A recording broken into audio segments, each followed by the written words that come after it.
Yohji Yamamoto is a fashion design legend. Known for his mannish tailoring and a strictly monochromatic color palette, Yamamoto first hit the international fashion scene in 1981 when he brought his revolutionary design aesthetic to Paris from his native Japan, creating a fashion earthquake and quickly cultivating a global cult following. But while his high fashion approach speaks to the fashion forward, Yamamoto's Y3 collaboration with Adidas pioneered the idea of the fashion meets athletic wear collaboration, creating an altogether new product category that reaches a much broader consumer base. Today, in a rare interview to discuss his highs and lows and wisdom from a career spanning more than 40 years, the business of fashion goes inside Yohji Yamamoto's fashion philosophy. Mr. Yamamoto, thank you for taking the time to sit down with me. It's a very interesting moment in the fashion world at the moment, and I think there's lots to discuss.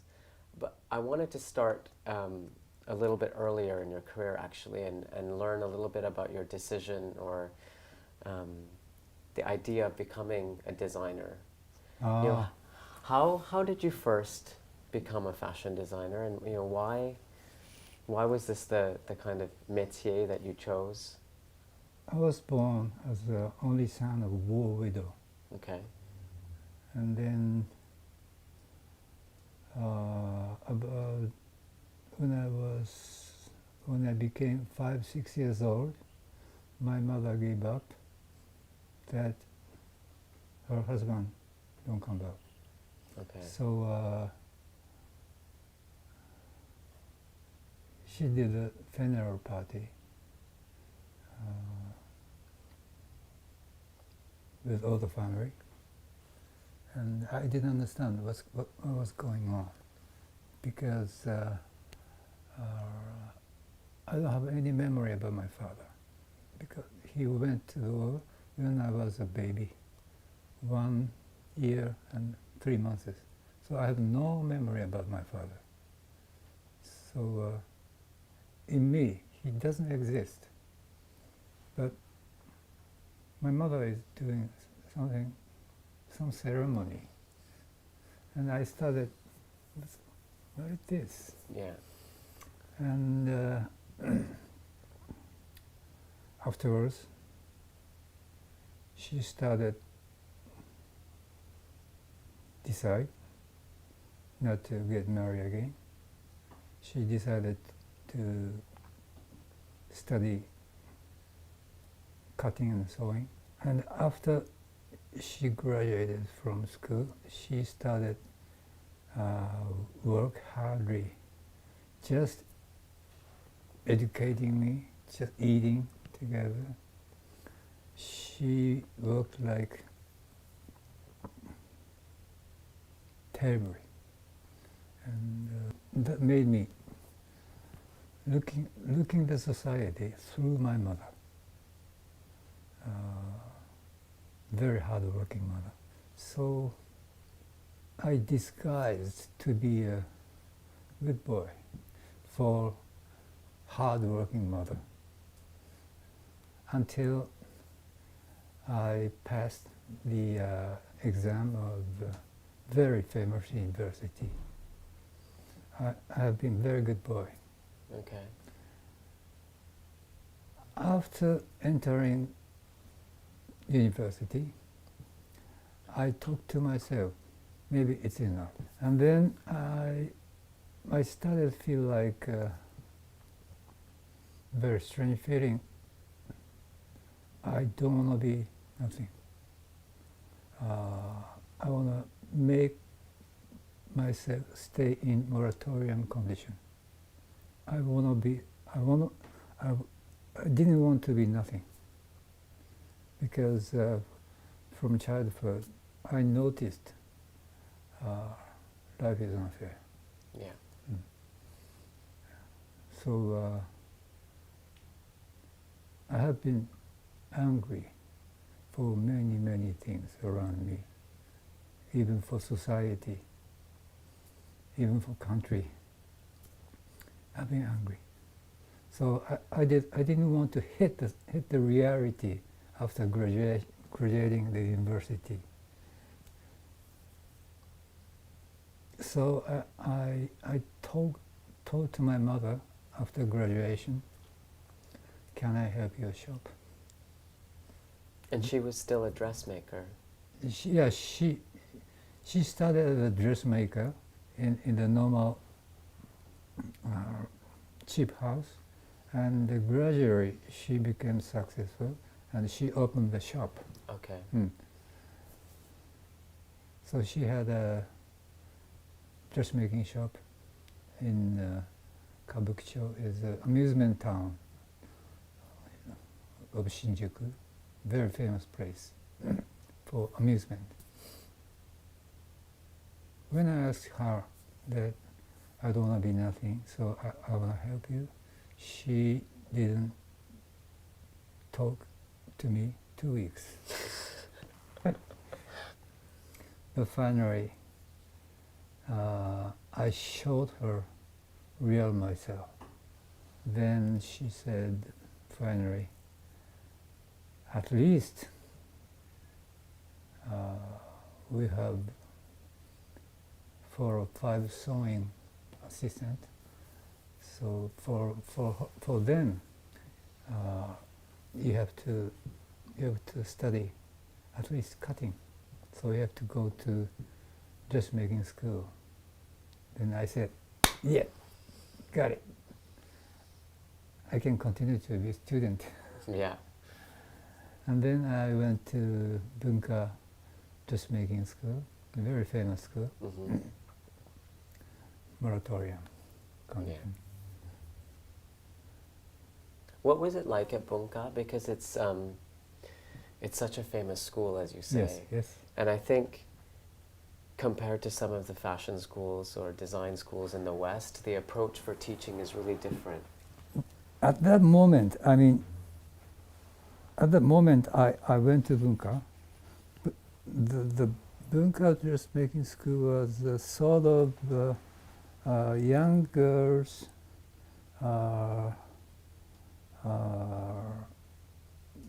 not real school. It's like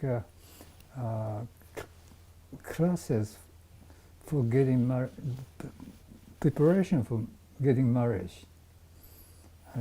flower arrangement, cooking, and dressmaking, Oh, right. and something like that. Were there many men in the school? Very few. Okay. And was it during that period when you were studying at Bunka that you first developed or found your design voice? It's your chance to discover your creativity. I didn't even know that there exists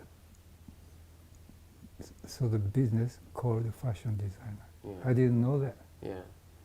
And when I was stepping up to basic course to design course classmate taught me that there is a business so-called fashion designer. Even that, I didn't understand. I didn't understand what does it mean, fashion design. I was just wanting to study making clothes, cutting and sewing. So after graduate, I got a prize from school. So I was sent to Paris about 1 year.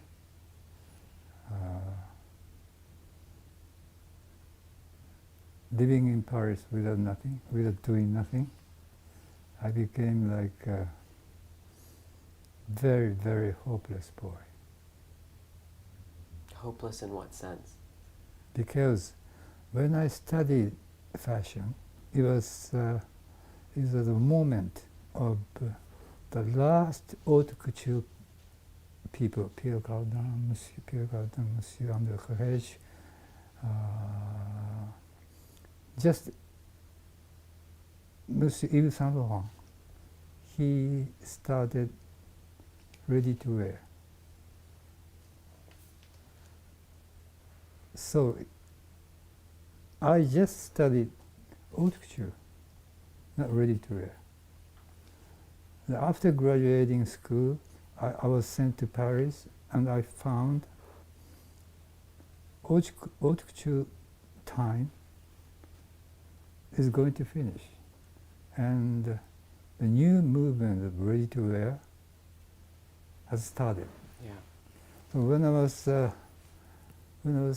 sitting in the Cafe au Dumago and writing letters to home country, to my mother, it was very, very, very strong shock. By opening revolving door of Cafe du Dumago, many ready-to-wear fashionable girls came in. Kenzo, Jean-Charles Castelbajac, Sonia Riquel. I was shocked because I only studied haute couture. Yeah. So that is the reason I felt I'm nothing. I can't afford it. I have no idea. I felt. So I decided to come back to Japan and started helping mother again. Just taking order and measurement and the cutting fabric and the fitting for many type of customers. And then you were working with your mother again. Yeah. And then you spent some time in Tokyo and you continued to work. And then, a few years later, in the early 1980s, you came back. What brought you back to Paris? During helping my mother, the outfit dressed, which ordered by so many type of women, they were all kind of doll-like, sexy, gorgeous, feminine-like, which I didn't like too much.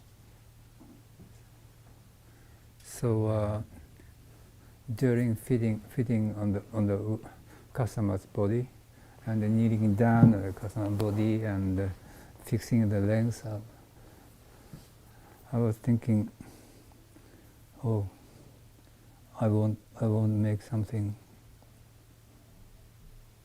kind of mannish outfit for women. And gradually, this feeling gradually came up. So that was what became your voice eventually, the signature that I'm talking about. Yeah. It came as a way of rejecting what you were seeing in the women that your mother was dressing. So I was very hungry. Yeah, you're right. That moment, I was holding my dynamite in my mind. So at the beginning, I was making money at mother's dressmaking shop and putting money for ready-to-wear company, very small company. This ready-to-wear small company didn't make money at longest 3 years or 4 years. It took time. Yeah. And then how did you decide to bring it to Paris? I was looking on the wall and, well,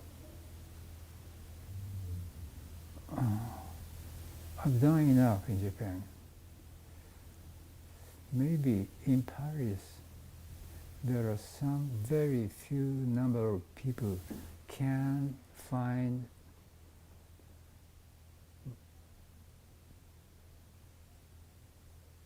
my clothes interesting.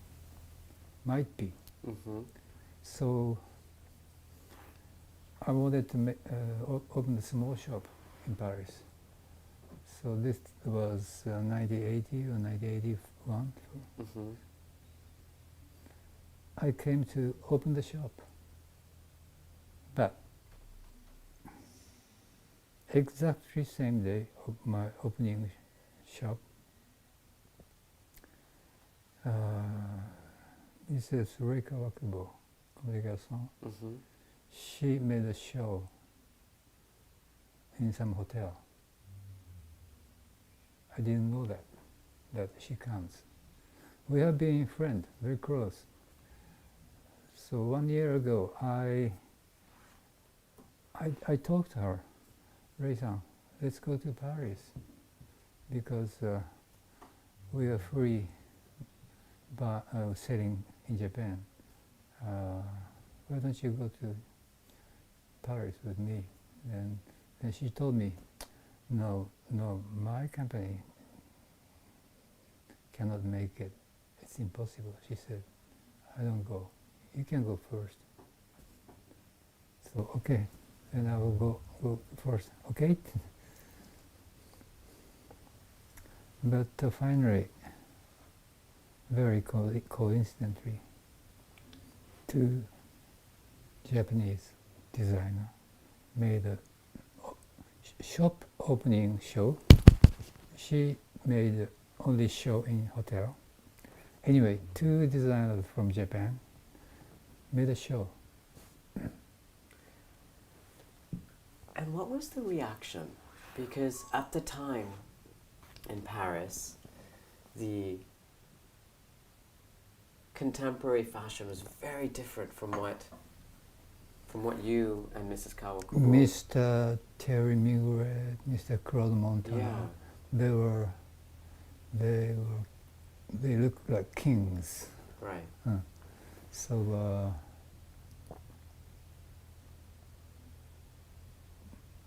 mine's Communication's outfit is very far from their quality and sense of beauty. So reaction was very interesting. Many journalists hated us,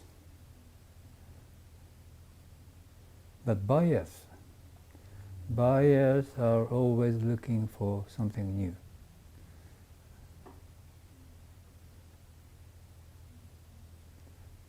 During the journalists, only Libération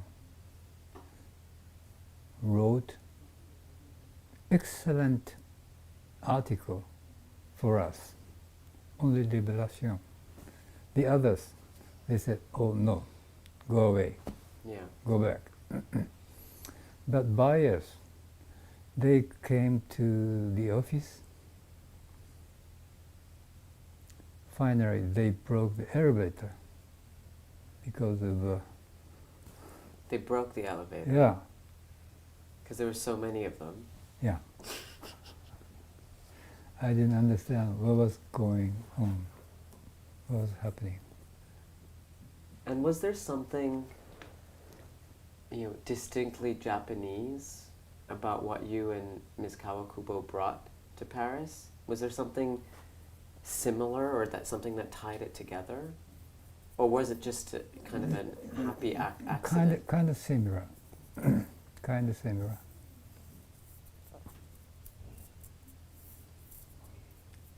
In what way?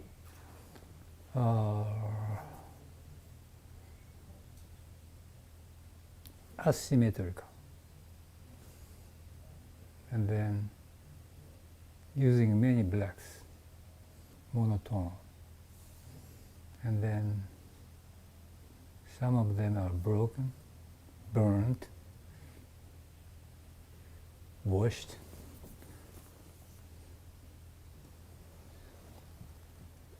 For not only European people, for ordinary people, our creation of cloth making looked very dirty and ugly. Might be. Mm. And the kind of interest in black, the use of black fabrics and black color. Mm. You know, why is that such an important part of your process and your? It is my private sensibility. You know, like in Tokyo, New York, Paris, so many people from the outside are walking around, metropolitan. And in the city, when I looked so many fashions, so many colors, so many decorations, it looked very ugly.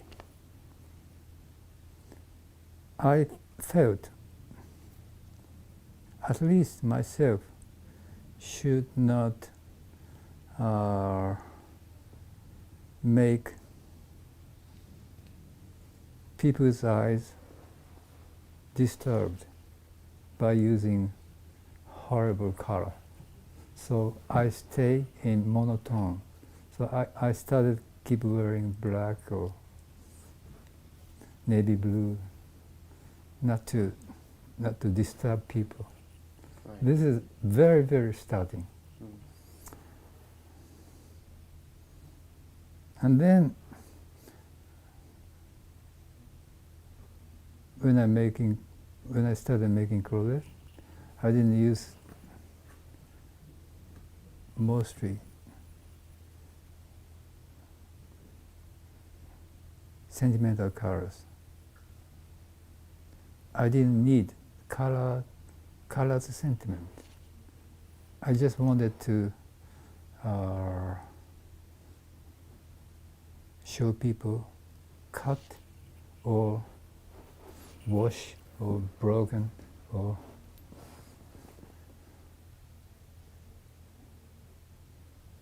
find something clothes raw or clothes charm for me, Right. not for ordinary customer. Right. Mm.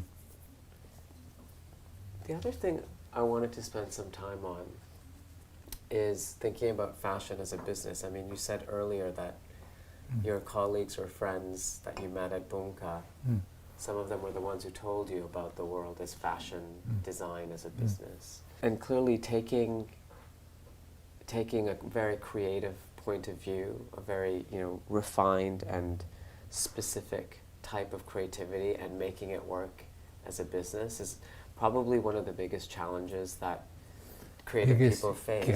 Biggest gamble. Biggest gamble. Yeah. Yeah, it's a huge risk. Yeah, huge risk. I've seen it happen to young designers that I know, that all of a sudden they get a lot of attention. They're in the press, the media, the buyers are coming to them, and they're not yet equipped to handle that business side, which is then you have to deliver, and then you have to, regularly put something out. Exactly. Plus, it's quite easy to deliver. The most difficult thing is gathering money. Pay me. Yeah, cash flow. Very, very, very hard. Yeah. In that meaning, also, we were lucky. Yeah. Maybe, probably, I'm talking about the very important moment. Not only fashion. In music scene, there appeared Beatles, Rolling Stones. They came out. The adults and the American people didn't understand, but young people, they were all They got it. got it, excited. and they changed the music scene totally. And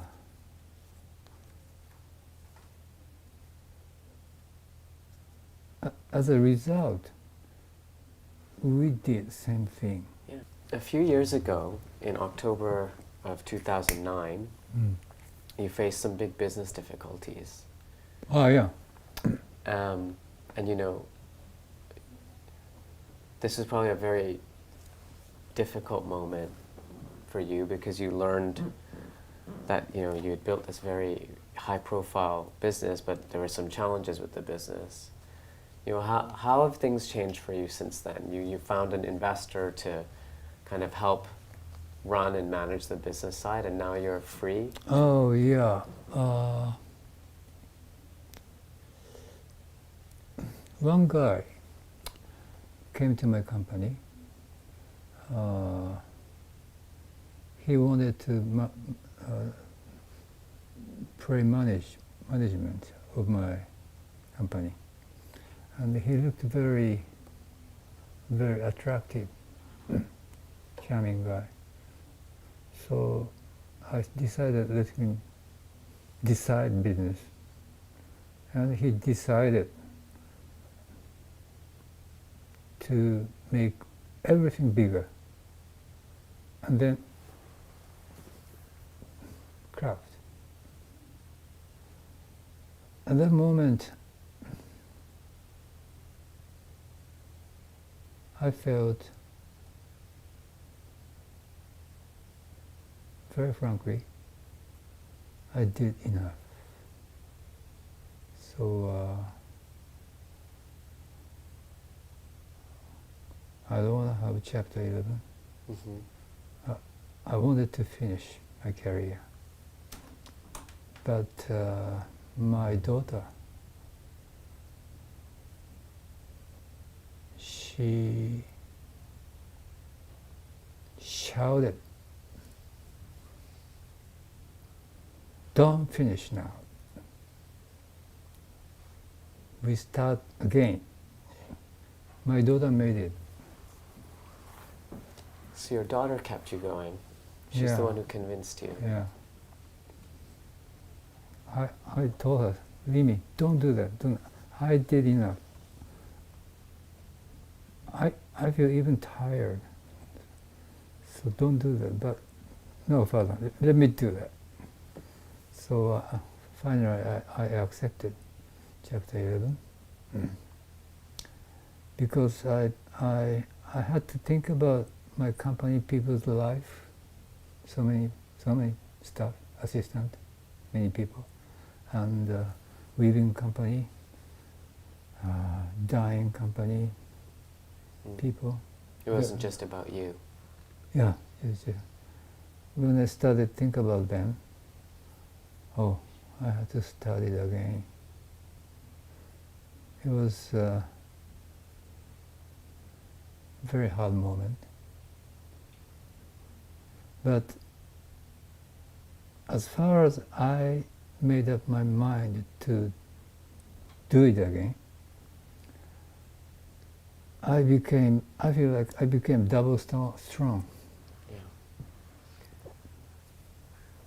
There's a one really great business success story, I think, in your career, which presaged things that came later, and that's been your collaboration with Adidas. Ah, Adidas, yeah. Which shows that some business partnerships can be really great and really successful. Yeah, very rare. And rare. Yeah, and rare. And if you look now what's happening in fashion, and the interest, and the combination and the intersection between very high fashion and athletic clothing, Athletic, yeah. it's everywhere now. In a way, you were the pioneer, because for a long time those two worlds were so separate. Yeah. Can you talk about how that Adidas collaboration came about, and what you've taken away and what you've learned from it? After working in Paris about 20 years, I felt I became too far from the street. Yeah. I started feeling that who is wearing my creation? I can't find people who are wearing my outfit in the street. Maybe in the museum. Maybe they are simply collectors of strange things. I felt very uneasy.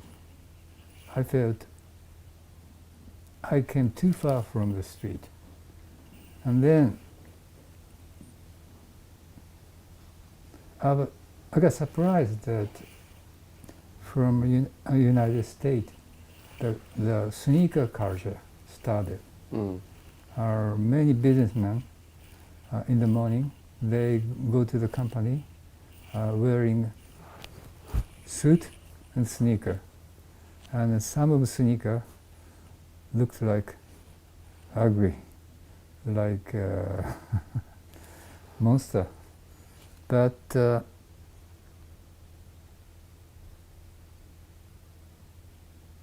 I did, oh, sneaker culture. Maybe it must be interesting to work with sneaker. So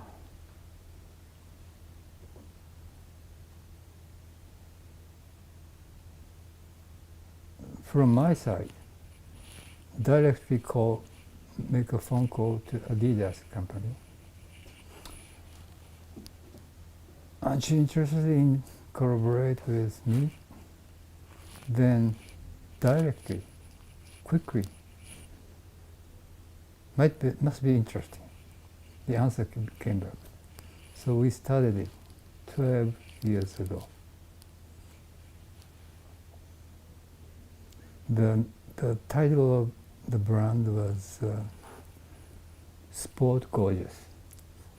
I didn't understand the meaning of Sport Gorgeous. But anyway, we started and continued 12 years already. And Y3 now is very successful. Yeah. Before we finish, I wanted to ask you a few questions about fashion today, because as I mentioned at the beginning, it's a really interesting moment in fashion, because everybody seems to be questioning everybody seems to be questioning yes. where we've ended up. Yeah. You know, there's so much product, there's so many designers, there's so many fashion shows, there's so much waste. Yeah. What do you think of the fashion industry, the fashion system now? For me, fashion business became money business. And they look sexy and messy.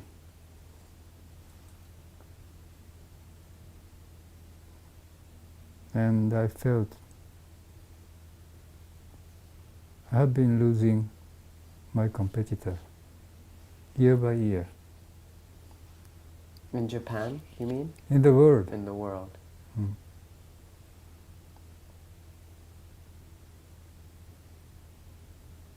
Especially clothing designer decreasing. Only stylists, they were asked by big maison, big house, and make a show for selling accessories, not for selling their own creation. The majority of business became like that. And I call it mainstream of fashion. I'm not walking in the mainstream. I'm walking in the side street, side dark street. It is quite comfortable. if I joined the mainstream, maybe I was killed. Company, would go down. yeah. I mean, what do you think, as an industry, what do you think we should be doing to solve this problem, though? Because it doesn't seem sustainable, to me at least, to continue at this pace with this much volume of things. What's the solution? I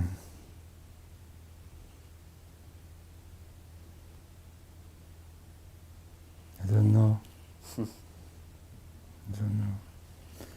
When I speak with young designers, I talk them, shut your computer. Don't look at computer. Don't look at your desire, your future, your favorite thing in computer. If you really want to see real thing, real beauty, you have to go there by walking, and go there and touch it and smell it. Don't use computer. Otherwise, you cannot get real emotion. You need, if you want to create something, you need real excitement, emotion, not superficial vision. So I talk them, be blind. You can copy somebody whom you like very much. You can copy it until the end of the copy. You can find yourself.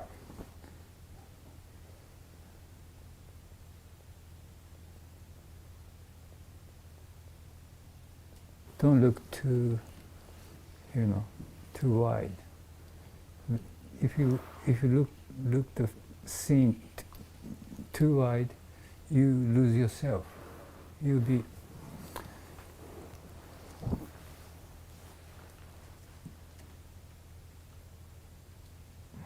lost. So you young people are not yet really having individuality or strong power. Creating is making life.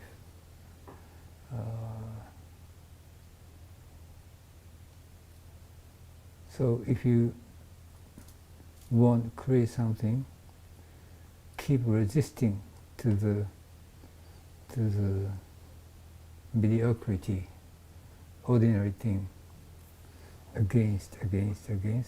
It's a hard way. It's a life work.